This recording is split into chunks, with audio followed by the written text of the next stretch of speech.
그래서 우리가 괴롭고 슬플 때 어떻게 기도합니까? 주님, 내가 이렇습니다. 내가 두렵습니다. 내가 정말 이걸 피하고 싶습니다. 나 너무 마음이 아픕니다. 제가 산을 좋아하는 이유가 바로 여기 있어요. 산에 가면은 이렇게 기도하기 너무 좋아요. 네. 산에 막 올라가면서 기도하면 제 마음을 막 쏟아내기가 너무 좋아요. 네. 막 울면서 올려드리고, 주님, 난 너무 화가 납니다. 하면서 올려드리고, 무서워 죽겠습니다. 그러고 올려드리고.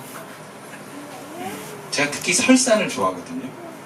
눈 쫙 덮인 산에 가면 그렇게 마음이 시원할 수가 없어요. 그리고 우리 그 쾌감 있잖아요. 그 눈에 아무도 안 밟은 막 깨끗한 거 내가 막 밟았을 때 그 쾌감, 막 오줌 쌌을 때 쾌감, 막 그런 거 있잖아요. 이렇게 그런 것처럼 막 눈이 하얀데 막 와, 이거 너무 시원해요. 네. 그만큼 그 우리에게 주신 축복이라고 저는 생각해요. 근데 그걸로만 끝나면 안 됩니다. 주님이 우리에게 괴롭고 슬플 때도 어떻게 기도하라고 했는가? 39절 하반절이에요. 그러나 나의 원대로 마시옵고 아버지의 원대로 하옵소서. 그러니까 우리가 괴롭고 슬퍼서 막 올려드리고 그걸 끝나는 게 아니라, 주님, 그런데 나 너무 괴롭고 슬픈데 내 뜻대로 말고 아버지 하나님 뜻대로 해주십시오. 이렇게 기도하는 게 마무리입니다. 우리는 우리 부모 세대가 괴롭고 슬픈 일이 있을 때 하나님께 그 마음을 올려드리는 기도의 모습을 우리는 많이 봤어요. 저는 많이 봤어요, 어렸을 때부터. 근데 그 기도의 끝은요, 괴로움과 슬픔에서 벗어나게 해달라는 간구로 끝납니다. 대부분 그래요. 지금도 제가 그런 모습을 봐요. 예를 들자면, 주님, 제가 저 인간으로 해서 내가 너무 괴롭습니다. 어떻게 끝나는지 아세요? 저 인간을 변화시켜 주시옵소서. 우리가 막 경제적으로 너무 어렵잖아요. 주님, 돈을 주시옵소서. 이렇게 끝나요. 우리가 막 몸이 아프잖아요. 주여, 내 몸을 고쳐주시옵소서. 이렇게 다 끝나지 않습니까? 내 삶의 괴로움과 문제를 해결하실 하나님에 대한 존재 인정, 그리고 그분이 그러한 능력이 있다는 것은 참 의미가 있습니다. 귀합니다. 그러나 그것은 절반입니다. 그 끝이 아니에요. 기도의 끝은 무엇인가? 그렇게 내가 절망적이고 힘든데 해결받기를 원하는데 내 뜻대로 말고 하나님 뜻대로 하십시오라는 거예요. 내가 괴로움을 하나도 얘기하지 않고 주의 뜻만 이루어 주십시오, 이것도 문제가 있어요. 근데 내가 막 괴롭고 나 힘듭니다, 내 뜻대로 해주시옵소서, 이것도 문제라는 거예요. 그러나 내 뜻대로 하지 마시고 아버지의 뜻대로 해주십시오.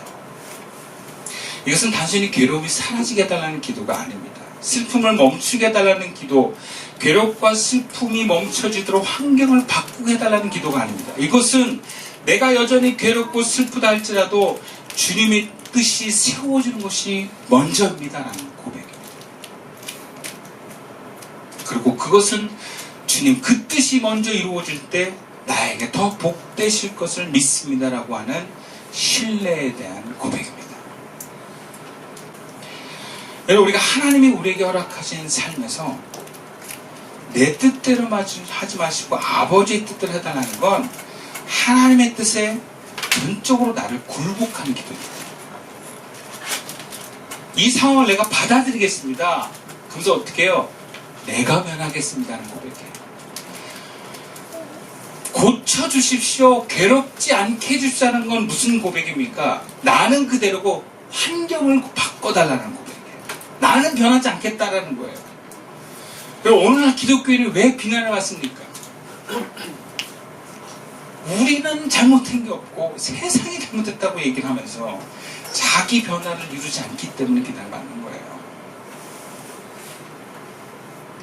우리의 기도는 내가 변화되고 내가 포기되어지는 데까지 나가는 것입니다. 이것은 바로 하나님에 대한 신뢰로 나아가는 것입니다.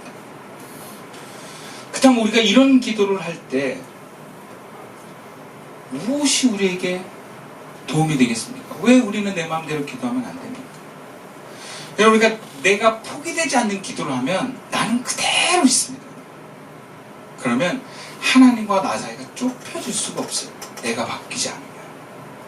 근데 내가 나를 포기하는 기도를 하잖아요. 그러면 포기하면 포기할수록 내 안에 그리스도 영이 사십니다. 그러면서 내가 주님을 닮아가는 거예요. 하나님의 형상이 나오는 거예요.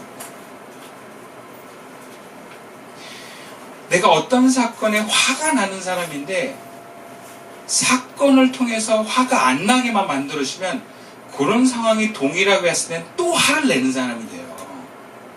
근데 이런 화가 나는 상황은 바뀌지 않았는데 내가 포기되는 기도를 하면 그런 상황이 와도 화가 안 나는 사람이 됩니다. 변화되는 거예요. 더 성숙해지는 것입니다.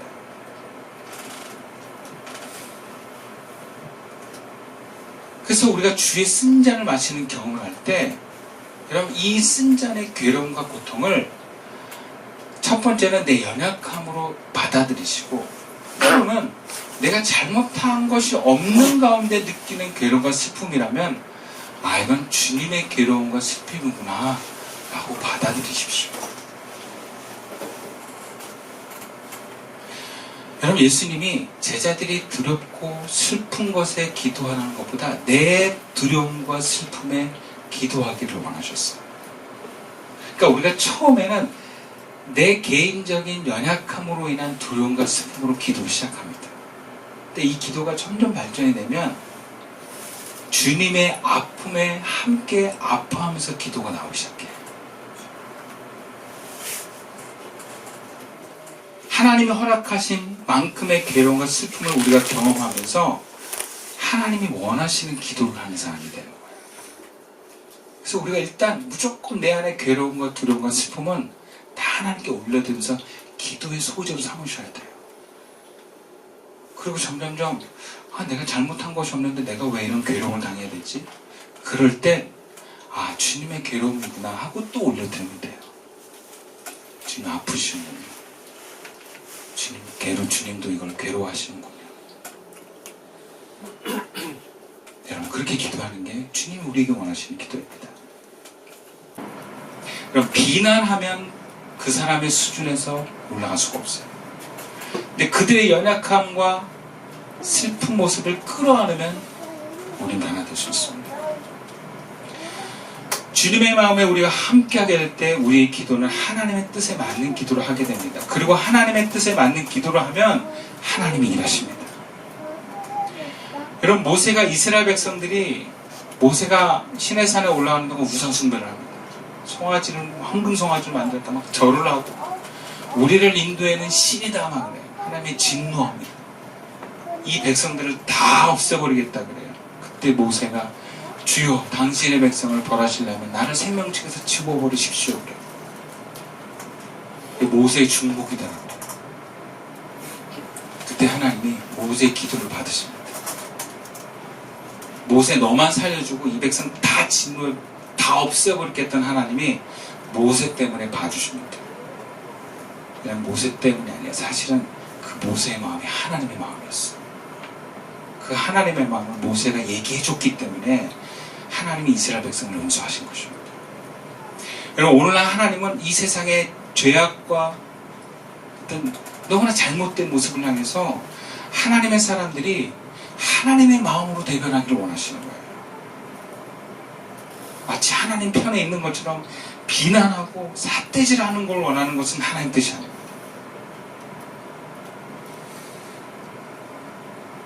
오늘날 타락한 시대의 모세와 같은 중보자를 하나님은 찾으십니다. 하나님의 마음에 함께하는 제자들을 찾으시는 거예요. 비난할 사람을 찾는 게 아니다. 두 번째로 우리가 괴롭고 슬픈 가운데 있어도 자신의 뜻을 하나님의 뜻에 전적으로 간구하면 어떻게 됩니까? 우리가 변화돼요. 41절 말씀이에요. 시험에 들지 않게 깨어 기도하라. 마음에는 원이라되 육신이 약하도다 그래요. 여러분 우리는 지금의 내가 완성되었다고 착각하면 안 됩니다. 우리는 여전히 구원을 향해서 나아가는 사람입니다. 예수를 믿어서 하나님을 믿지만 하나님 안에 있지만 계속해서 우리는 하나님 앞에 나아가는 성숙함을 이뤄가야 됩니다. 근데 이런 성장의 변화에 반드시 내가 포기되어지는, 내가 내려놔지는 길이 있습니다.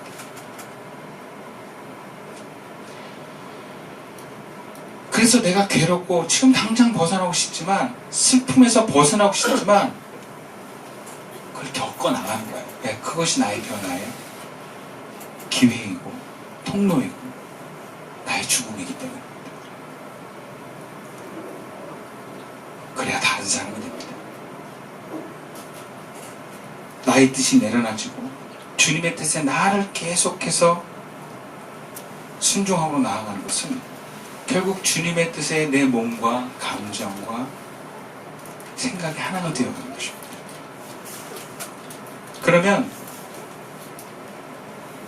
어떻게 되겠습니까? 내가 계속 내 뜻을 내는 기도를 하면 궁극적으로 우리가 어떻게 되나 육신이 강해지는 사람이 돼요. 여기서 육신이 강해진다는 것은 막 몸이 강한 게 아니라 유혹에 넘어지지 않고 견디는 힘이 강해진다는 느낌. 그리고 육신이 강해진다는 것은 내 의지와 뜻, 즉 하나님의 뜻과 의지가 내 몸과 감정에 하나가 되는 것이 육신이 강해지는 것입니다. 그래서 예수님과 함께 깨어 기도하고 예수님의 행하심 따라 행동하게 되는 거예요. 여러분, 예수님이 기도하지 않으면 유혹에 빠진다. 왜? 너 육신이 약하기 때문이다. 이렇게 얘기해요. 그럼 뭐 기도하면 육신이 강해지는 거예요. 예수님이 이러셨어요. 마음은 원이로되 육신이 약하다. 이 말은 무슨 얘기예요? 마음은 다 할 수 있을 것 같아요. 마음은 내가 막 공부하면 다 할 수 있을 것 같고 하면 다 될 것 같아요. 그럼 막상 그 상황이 되잖아요. 안 돼요, 여러분. 내가 사업하면 막 성공할 것 같죠? 안 돼요, 여러분.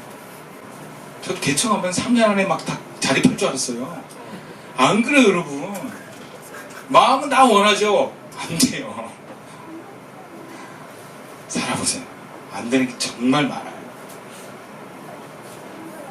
적어도 내 몸만큼 내 뜻대로 되는데 내 몸도 내 마음대로 안 돼요. 화 안 내고 싶은데 화가 나요. 사랑하고 싶은데 사랑을 안 해요. 잘해주고 싶은데 진짜 짜증나요. 네, 육신이 약해요. 우리가. 베드로가 다음에 내가 예수님을 위해서 죽을지언정 절대 배신하지 않겠다 마음으로 막 예수님 앞에 공을 하거든요. 그 거짓말 아니에요. 근데 의식만 있는 거예요. 의식만. 실제 몸은 그렇게 못해요. 상황이 닥치면 도망갑니다. 그러면 이상한 짓 해요. 몸이라는 게 그렇습니다. 심지어 감정도 따로 놉니다. 근데 우리가 이렇게 기도하면, 즉 내 뜻은 내려놔지고 주의 뜻대로 되기 원합니다. 이렇게 기도하잖아요. 그럼 몸이 강해집니다. 몸이 강해져. 내 의지와 감정과 몸이 조화를 이루면서 하나가 됩니다. 몸이 유혹의 상황에서 도망가지 않고 내가 이렇게 해야 되겠다면 이렇게 돼요. 네. 정말 마음 먹은 대로 감정도 몸도 움직여져요. 네, 진짜 몸이 강해집니다. 그럼 이런 상태를 어려운 말로 켄타우루스 상태라고 해요. 마음과 감정과 몸이 하나가 되고 조화가 돼서 가장 완벽한 성과를 이루는 상태라고 합니다. 이것은 굉장히 높은 의식 수준이 있는 사람이라고 해요. 운동선수나 예술가 중에 이 높은 수준에 다다른 사람이 바로 이런 상태이기도 하고, 뭐 동양 철학에서 말하는 어떤 도인들이 바로 이런 상태라고도 합니다. 물론 무조건 성공한 사람은 이런 상태라고 얘기를 안 해요. 왜냐하면 자기 자신 막 혹사시켜서 성과를 낸 사람들도 있어요. 예, 특히 요리사들이 그런 사람이 많대. 근데 그런 사람들의 특징이 뭐냐면 주변을 그냥 공포와 긴장으로 막 만든다는 거예요. 그걸 성과를 만들어내기 위해서. 긴장을 조금도 안 풀고, 그럼 그런 사람들은 자기 몸에 병이 오거나 주변 사람들 다 상처 줘요. 그거는 몸과 마음이 하나 된 상태가 아니에요. 극도로 자기를 통제하고 뭔가 이렇게 움직이려고 하는 강압적인 방법론이에요. 그건 되게 낮은 수준입니다, 사실. 예수님의 상태는 뭐냐? 예수님이 하나가 된 상태, 하나님의 뜻에 감정과 몸과 마음이 하나가 된 상태. 예수님이 기도를 겟세마네 동산에서 이렇게 계속 기도하셨어요. 내가 괴롭습니다. 슬픕니다. 그러나 내 뜻대로 마시고 아버지 뜻대로 하십시오. 또 제자들한테 너희도 기도했다. 또 다시 가서 괴롭습니다. 슬픕니다. 그러나 내 뜻대로 마시고 아버지 뜻대로 하십시오. 이렇게 3번을 기도합니다. 3번은 성경에서 완전수예요. 될 때까지 기도했다. 이렇게 해석해도 됩니다. 예수님의 기도가 이제 딱 됐어요. 그러니까 어떻게 됩니까? 예수님이 더 이상 괴롭지 않아요. 마음이, 몸이 하나가 된 거예요. 하나님의 뜻을. 내가 십자가의 길에 이제 걸어가도 되겠다. 의연하게 걸어가십니다. 그래서 제자들에게 야, 이제 때가 됐다. 가자 그래요. 제자들한테 무섭다는 얘기 안 합니다. 예수님이 하나님 뜻이 하나가 된 상태를 다 보여주는 편안한 상태를 보여줍니다. 여러분 이러한 상태로 우리가 변화될 수 있습니다. 주님 우리가 이렇게 나아가기 원하십니다. 말씀을 마칠게요. 무엇을 어떻게 행하는 것이 옳은지 서로 주장하는 게 다 아닙니다. 다 자기가 옳다고 생각하는 대로 하고 있는 것 뿐이에요. 근데 여러분 우리가 그리스도인이라면 이러한 상황에서는 예수님이 어떻게 바라보실까 기도하는 거예요. 그러니까 내가 행동하기 전에 말하기 전에 먼저 기도하는 거예요. 주님은 어떻게 보십니까? 잘 모르겠으면 물어보세요. 그러면 그걸 바탕으로 해가지고 주님은 이 상황에서 우리가 어떻게 하길 원하십니까? 저거와 관련해서 우리가 어떤 회개를 해야 됩니까? 주님께 물어보는 거예요. 그럼 메시지가 와요. 여러분 예수님과 함께 깨어 있읍시다. 그리고 내 뜻대로 이루어져 달라고 기도하지 말고 하나님 뜻이 이 땅에 이루어 주십시오.